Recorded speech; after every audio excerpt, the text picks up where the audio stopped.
pouquinho travando. Brunão. É. Teu áudio tá bom. O áudio tá bom. Então, perfeito. Então, a Auren, que é uma empresa nova, porém com ativos antigos, estava muito capitalizada, com muito dinheiro em caixa, uma alavancagem até que eu diria baixa. Isso não é tão eficiente assim, mas estava baixo, então uma boa margem de segurança. O que é sucesso? É preparo e oportunidade. Na minha visão, é isso. E acabou surgindo, então, uma bela conjunção dessas duas situações para que houvesse, acho que foi ontem, por volta das 7 horas, que a gente recebeu o fato relevante falando dessa situação da união das duas empresas, né? Então, e aí muitas coisas estão acontecendo, tanto que a Auren, que eu achei muito bacana, eles fizeram uma teleconferência hoje às 9 horas. Então, pessoal, vamos conversar com os analistas para tirar algumas dúvidas e fazer um pouquinho de prospecto. O que está sendo negociado, como está sendo proposto. E aí, a nossa proposta hoje é para mostrar para vocês alguns comparativos do que é a Auren, do que é a AES, do que vai ser a Auren mais a AES Brasil. E mais para frente a gente vai trazer que está gerando muita confusão e muita dúvida, as opções 1, 2 e 3 para os acionistas de AES Brasil. Logo de cara eu já queria dizer para vocês, quem é acionista de Auren não tem o que fazer, é acompanhar o processo. Quem é acionista de AES Brasil, aí você tem ali algumas opções interessantes. Desse início, Felipe, você tem alguma coisa para adicionar, algum ponto interessante para a gente começar a nossa análise, a nossa conversa? Não, eu acho, Brunão, assim, sempre em qualquer transação, a primeira coisa que a gente discute é o mérito da transação, né? O porquê que isso está acontecendo. E aqui a gente está falando, antes de mais nada, de pessoas. É sempre importante a gente lembrar isso. As empresas são tocadas por pessoas. Quando você é acionista de uma companhia, você, em muitos momentos, vai ter que confiar na boa capacidade de julgamento dessas pessoas que comandam a empresa. E a gente sabe que os gestores da Auren são pessoas extremamente competentes e com uma experiência muito relevante no setor, né? Eles vêm do Grupo Votorantim, já tocaram a CESP lá no início, na aquisição, na privatização. O Fundo de Pensão Canadense também tem uma experiência muito grande. Então, assim, a gente pressupõe que quem está lá do outro lado sabe o que está fazendo. Isso é sempre verdade? Não é. E eu acho muito importante deixar isso claro. Mas, por outro lado, nas oportunidades que a gente tem de enxergar um pouco mais como que os gestores estão vendo a transação, como, por exemplo, nesse call que aconteceu hoje de manhã, eu também participei, você acaba tendo condição de medir um pouco do sentimento, né? Da forma como as pessoas se expressam, enfim. E ali, eu acho que, antes de mais nada, o sentimento era muito positivo e de muita confiança. Isso foi uma coisa que eu reparei bastante no call de hoje. Então, aqui o que a gente está falando em relação a mérito dessa transação, pessoal, primeiro, é o que eu falei, a gente está partindo de uma empresa com 3,6 gigawatts de geração, adquirindo uma outra de 5,2 e multiplicando a sua capacidade por 2,4 vezes a capacidade de geração. Então, levando a nova companhia combinada para 8,8 gigawatts. Se falou muito sobre sinergias, e eu acho que a gente pode até explorar um pouco mais isso daqui para frente. Mas o que é as sinergias, pessoal? É quando a gente soma 1 mais 1, e ao invés de ter 2 como resultado, a gente tem 3.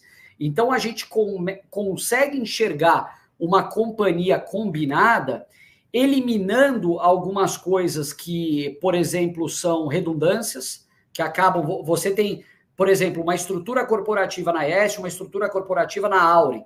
Muitas vezes você não vai precisar das duas coisas na companhia combinada.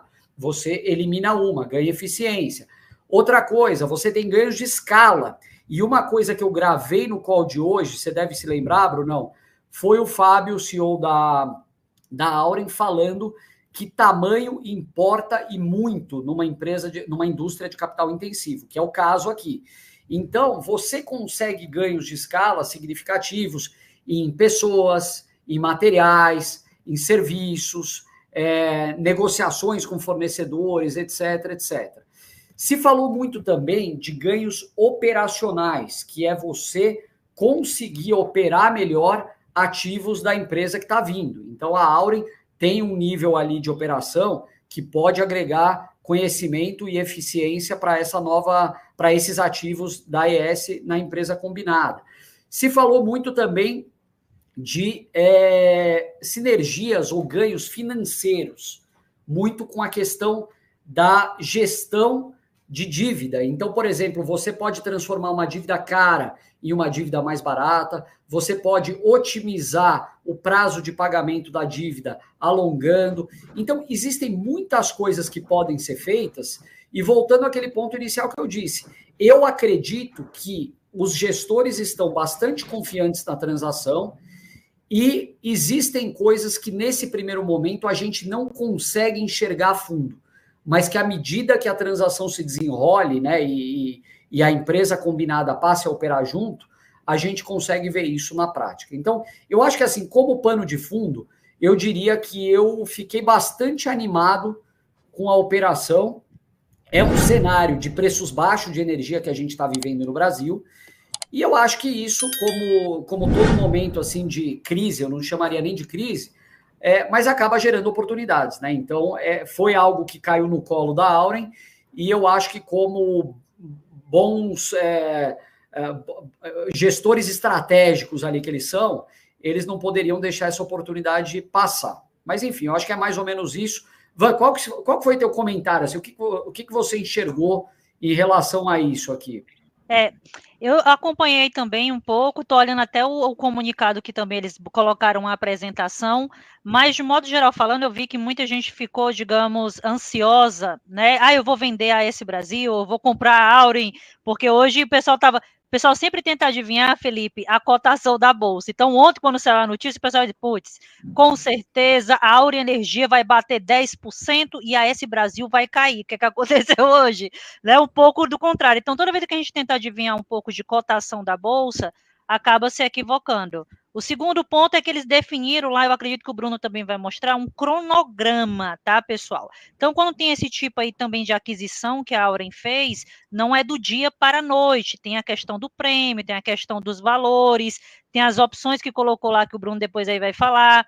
Então, é todo um processo até setembro, outubro, se não me falha a minha memória, né? Então, tem até lá para o investidor tomar uma decisão.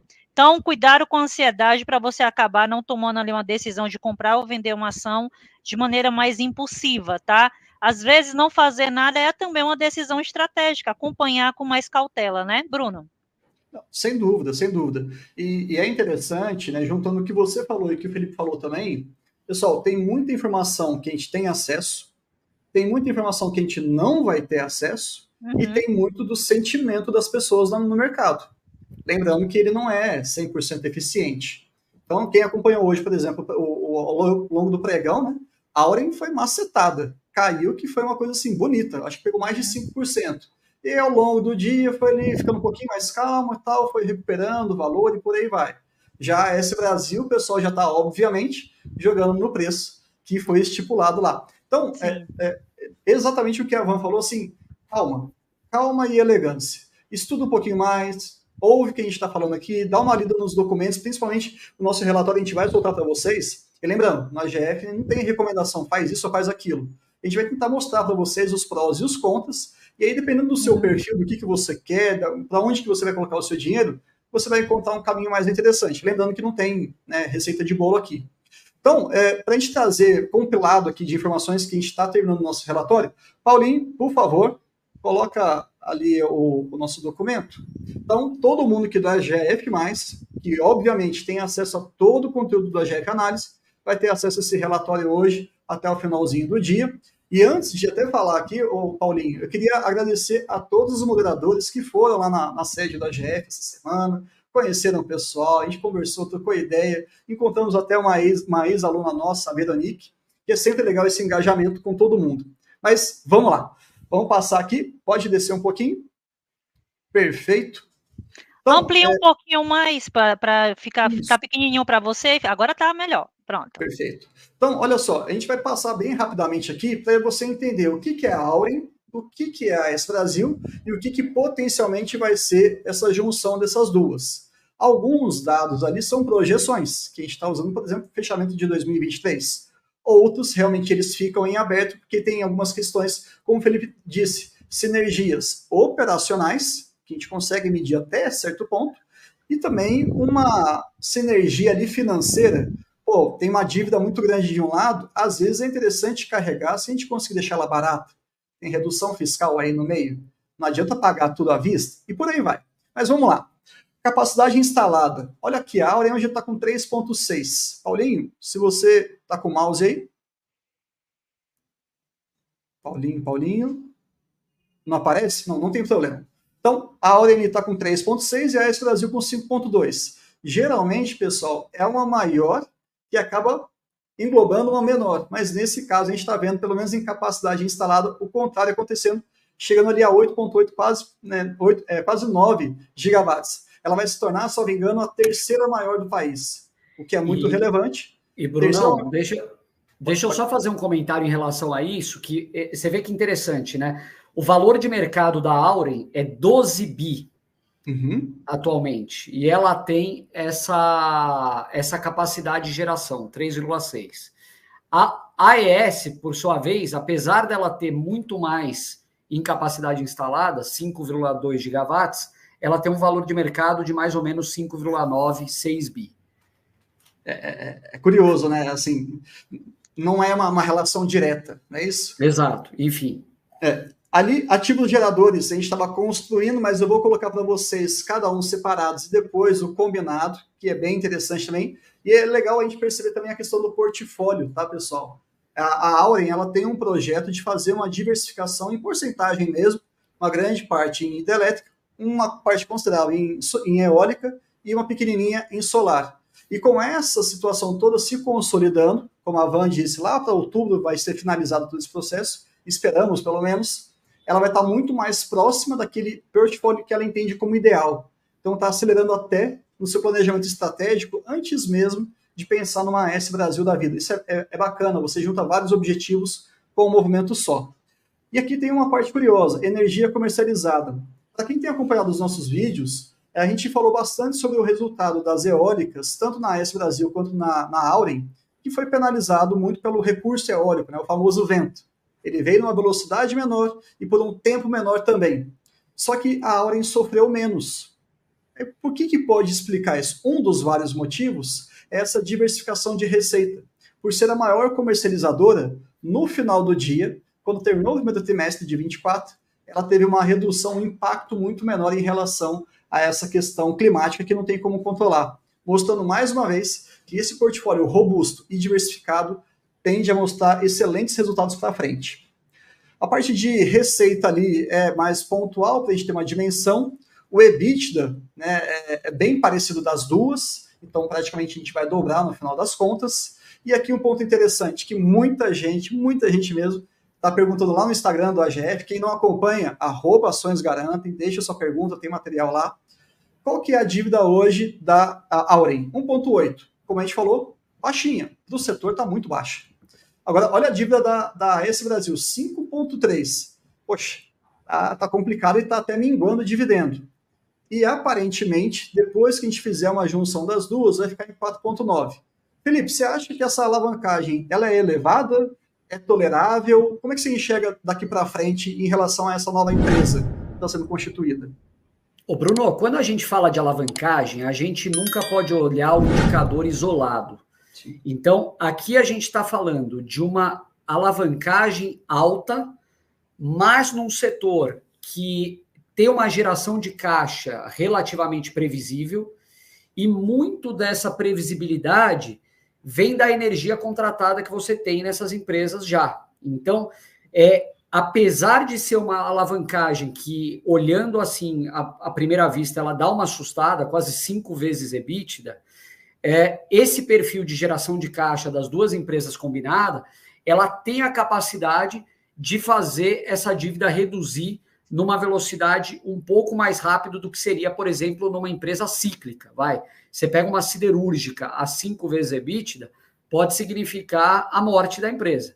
Aqui não, é diferente. Você pega numa transmissora com mais previsibilidade ainda, pode ser um nível de alavancagem que a gente consegue reverter num espaço de tempo curto.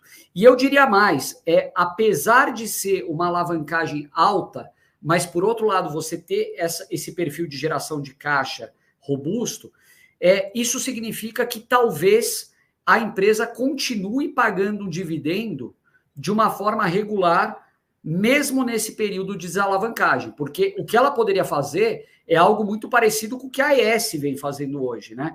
Por conta da dívida elevada, o dividendo foi reduzido significativamente. Eu não acho que o dividendo da empresa combinada vá ser num nível tão alto nesses 2, 3 primeiros anos, mas, ao mesmo tempo, eu não acho também que eles vão reduzir a zero. Então, eu acho que vai ser um processo de desalavancagem progressivo com alguma distribuição em paralelo. Van, uma pergunta. Você mudou um pouco o seu olhar em relação à Auren ou em relação a AES Brasil, com tudo isso que está acontecendo, ou permanece a mesma coisa? Não, a gente tinha comentado no pregão anterior, que inclusive da temporada de balanço, né, lembra? E a gente tinha comentado com relação ao prejuízo da AES Brasil, por exemplo, de todo o case e até das notícias desde o início desse ano sendo pulverizada de uma possível venda, aquela coisa toda. A tese de fundamento da AES Brasil, para mim, não mudou. Porém, como ela está dando 3 opções para o investidor, e eu não vinha comprando nem mais nenhuma ação de AES Brasil, desde a subscrição, que foi a 9,61, então dessas 3 opções, para mim, ela me dá uma vantagem, que é a terceira lá que eu tinha comentado, e talvez fazer um investimento, na minha visão, em outra empresa ou algo nesse sentido, mas pelo contrário, eu vejo, tem para quem não leu, tá, pessoal, tem um artigo bem bacana, que o primeiro player de mercado, aí o Felipe, que tem uma propriedade aí, conhecimento também, né, é a Eletrobras, a segunda é a Engie, desse mercado, e a terceira, com essa aquisição entre Auren e AES Brasil, ficou a Auren, né, então, enfim, na verdade, foi de fato um aspecto positivo, tanto na minha visão para a própria AES, dada a situação que ela estava, e veio essa fusão aí com a Auren Energia. Mas talvez aí eu vejo um olhar bem mais ali, talvez para uma outra empresa, ou até mesmo os próximos passos da Auren Energia junto com a AES Brasil, né? Perfeito, e aí, Felipe? Não, o que eu ouvi bastante hoje, eu acho que vocês certamente ouviram também, eu vi no comentário aqui umas 2 ou 3 vezes já, o pessoal falando assim, mas a empresa combinada vai ser gigante, vai ser a terceira maior do Brasil. Isso vai ser muito bom para os acionistas. Pessoal, o fato da empresa ser grande não quer dizer absolutamente nada. Aliás, quanto maior, maior o tombo, né? Sim. Então, nesse caso específico, eu acho que existe um mérito na transação, mas por outros motivos. Você crescer a qualquer custo não é algo que a gente quer como acionista. Mas aqui, de fato, existem possibilidades de sinergias significativas. Aliás, um ponto que a gente não mencionou, que eles comentaram no call, que eu achei muito interessante, é que, como todos vocês devem saber, hoje a Auren é a maior comercializadora do Brasil também. Tem muita gente que, inclusive, o Fábio deu esse exemplo lá no call, ele falou que muita gente fala que a Auren é uma comercializadora com alguma coisa de geração, né? E por ser uma grande comercializadora, mas não ter uma capacidade instalada tão grande quanto uma AES ou quanto as 2 empresas combinadas, o que acontece? Hoje em dia, ela acaba tendo que comprar muita energia de terceiro na comercializadora. Então, tendo um parque mais relevante, com uma capacidade instalada de quase 9 gigawatts, ela vai ter condição de vender, de comercializar a sua própria energia. E outra coisa que eu achei muito interessante é um benefício quase que intangível de se trazer ativos hidrelétricos. A Auren fala muito de ter um portfólio ótimo, né, que é uma combinação ideal ali entre um percentual, se eu não me engano, 50% de ativos hidráulicos e alguma coisa, acho que 30-20 talvez, né, 30 eólico, 20 solar, mas eles estão alguma coisa desajustados nesse portfólio, nessa busca pelo portfólio ótimo. Então, o que eles estão fazendo? Trazendo ativos hidrelétricos, cria uma composição desse mix de ativos que permite a empresa crescer mais em solar, que é algo que eles já queriam fazer, e você consegue chegar mais perto desse nível ótimo. Hoje eles têm, se eu não me engano, algo de 15% em solar, eu estou olhando aqui na apresentação, a AES tem 6% em solar, e na empresa combinada eles estão falando de 10% com a possibilidade de crescimento. É exatamente isso. Paulinho, vamos agora falar das opções, até a Van já trouxe um pouquinho. O Quem é pode descer? Isso, é esse quadro, se puder dar um pouquinho mais de zoom, perfeito. Então, a AS Brasil. Hoje a grande pergunta é o que eu, por exemplo, eu não sou acionista, mas tenho ações ali da AS Brasil. O que eu posso fazer? Você tem 3 caminhos possíveis. Foi determinado ali um preço, e esse preço ele pode ser feito ou em dinheiro, 100% em dinheiro, ou ele pode ser feito parcialmente em ações com um pouquinho em grana. Então vamos lá. Começar pela mais simples de todas, que é a opção 3. Nessa tabelinha a gente vai conseguir fazer uma leitura do que pode acontecer. Lembrando que isso é lá para outubro, tá? Você optando pela opção 3, você vai receber alguma ação da Auren? Não, você vai ter ali 0. É a primeira linha, ok? Valor em moeda corrente nacional recebido para cada ação de ASB3, 11,55. Então esse foi o valor que eles fixaram. Você quer se desfazer? Quero. Então tá, eu vou pagar para você 11,55. Quem é que vai pagar essa grana? A Auren. Então, se muitas pessoas acabarem optando por essa terceira solução aqui, ela tende a ter um desembolso muito grande. Inclusive, essa foi a opção que a AS Corporation, a controladora de AS Brasil, tomou ali, ó, olha gente, eu quero grana, dinheiro no bolso, quero sair das operações, e é isso aí. Então, tá tudo bem. E ali, a gente colocou nas últimas 2 linhas o percentual que você recebe ou em dinheiro ou em ações. Perfeito. Vamos agora lá para o outro extremo, a opção 1. Pô, Bruno, eu sei que eu vou receber então no total 11,55, mas eu quero receber em ações de Auren. Como é que vai funcionar? Para cada ação que você tem, eu vou simplificar aqui, para cada 100 ações de AS Brasil que você tem, melhor dizendo, você vai receber 68 de Auren, que está ali a opção 1, 0,68. Você fala, poxa, está um pouco injusto isso. É uma opção sua.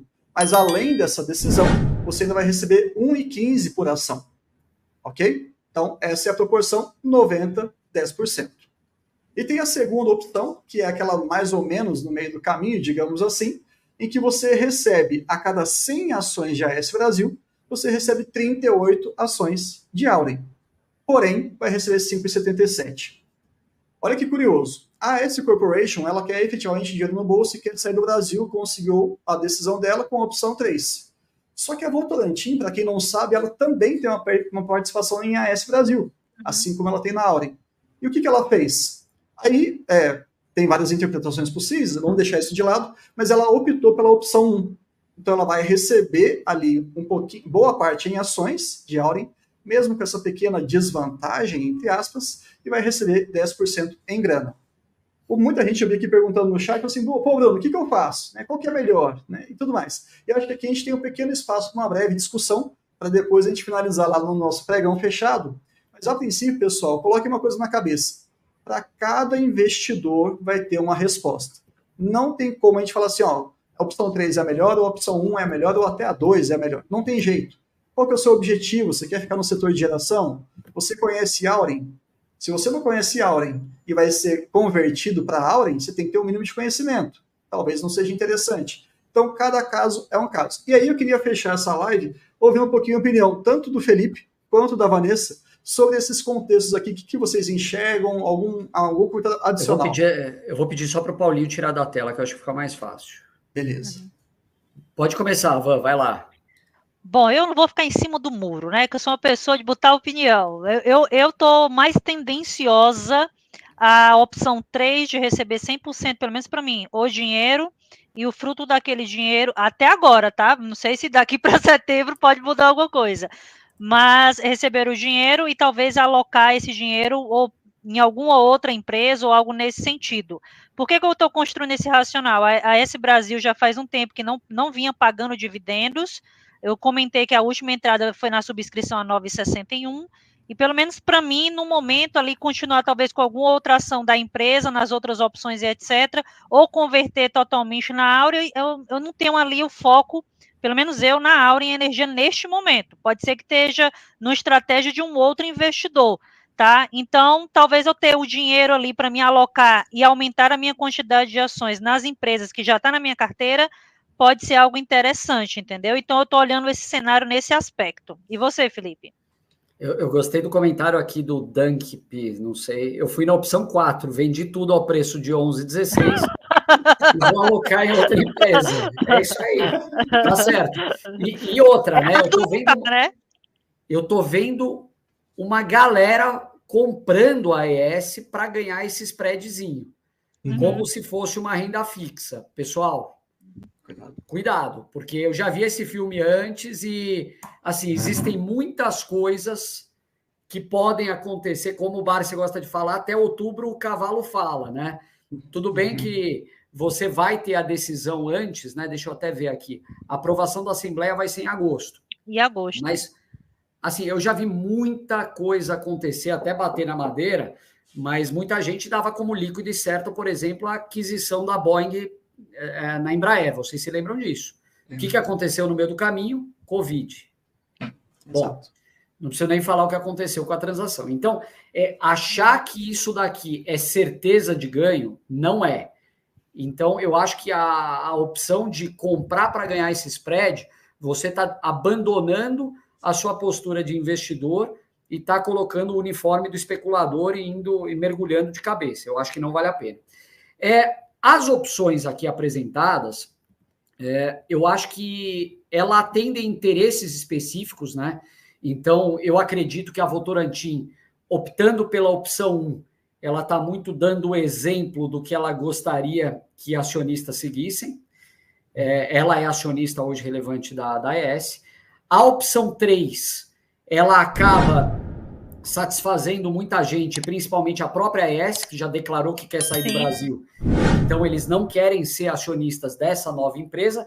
E eu até diria mais, mesmo se eles ficassem aqui, não costuma ser postura da AES ser minoritário, né? Então, eu duvido que eles topariam ser sócio de uma empresa que eles não fossem os controladores.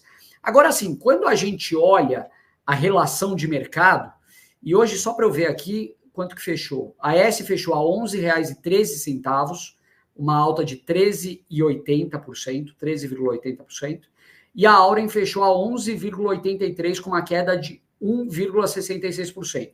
A Auren chegou a 11,32 na mínima do dia. Se você pegar essa relação aqui, que é a do final do pregão, uma AES hoje, ela está valendo, deixa eu ver mais ou menos aqui.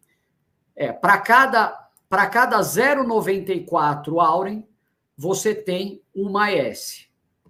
Então, existem pessoas que estão achando vantajoso, eu falo, bom, eu vou vender a AES a mercado e vou comprar a Auren. Isso é algo que você pode fazer. Você pode não querer esperar aquele momento da transação. Tem gente falando, eu vou vender tudo, esperar receber lá na frente, porque você vai receber 11,55 corrigidos ainda, acho que é CDI e depois IPCA, né, Brunão? 4 meses iniciais CDI, 5º mês em diante IPCA. Você pode querer vender para comprar a Auren lá na frente, mas lá na frente você não sabe qual vai estar o preço da Auren. Então, é outra discussão. Então, assim, eu acho que essa decisão vai de cada um, mas se você fizer essas relações de troca no mercado, talvez você decida nem esperar o final da transação. Você pode virar acionista da Auren amanhã, no pregão. Então, eu acho que vale avaliar todas essas opções com carinho. Agora, os 50-50 que eu tenho dúvida, né? Porque eu acho que aí é meio em cima do muro, né? Ou você quer ações ou você quer dinheiro. Se você quer meio a meio, eu não sei. Eu acho que você não sabe muito bem o que você está fazendo. Exato. Boa. Exatamente. Mas, pessoal, acho que é isso, para a gente poder conversar aqui. Só respondendo rapidamente algumas perguntas. Na teoria, quem tem Auren em AES Brasil, então passa apenas a ter um ticker. Sim, é isso mesmo. Então, vai sair o ticker AES B3, em tudo dando certo, obviamente, e nós só teremos a Auren 3. Tudo bem? E uma outra dúvida aqui, essa aqui é do Ramon. Qual será o preço da Auren após essa negociação? Ramon, essa pergunta é de $1 milhão, né? Adivinhar o futuro. A gente não sabe. A gente tem que entender que algumas coisas... Entenda o seguinte, a incerteza ela vai ser sua companheira para o resto da vida enquanto investidor. Um pouquinho de incerteza vai fazer parte da sua vida, então assim, se está com muita incerteza, dá uma recuada, respira um pouco, dá uma olhada no que está acontecendo, porque esses números a gente gostaria de ter. E qualquer um que esteja te dando agora, ele está colocando premissas particulares. Então, cuidado, tá? Mas gostei muito, não sei, você Brunão, deixa eu só falar um último ponto, que de fato assim, é um ponto fundamental na decisão do investidor, é o que o Júlio está falando, que é o pagamento do imposto. Né? Sim. O ganho de capital gerado por essa transação. Então, se você tem um preço médio mais baixo do que esses 11,55, eu acredito que muita gente tenha. Sim. Tem muita gente que comprou na subscrição, inclusive a 9 e pouco, 961. 961. Você vai ter um imposto aí nessa transação. Então, você tem que olhar, de fato, se é uma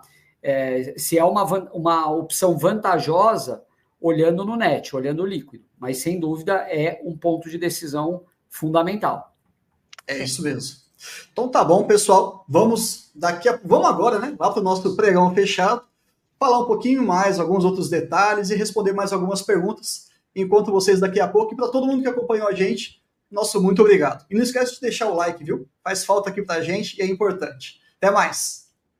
Valeu, pessoal. Valeu, Brunão. É muito importante vocês se inscreverem no canal, porque ele representa a nossa voz, tá entendendo? Nós não temos uma didática tão fundamental e tão objetiva como tem aí o canal. E o canal, ele é um órgão de divulgação que procura não adivinhar, mas transmitir aquilo que realmente é importante que os senhores saibam para se conduzirem de uma forma positiva no mercado de valores.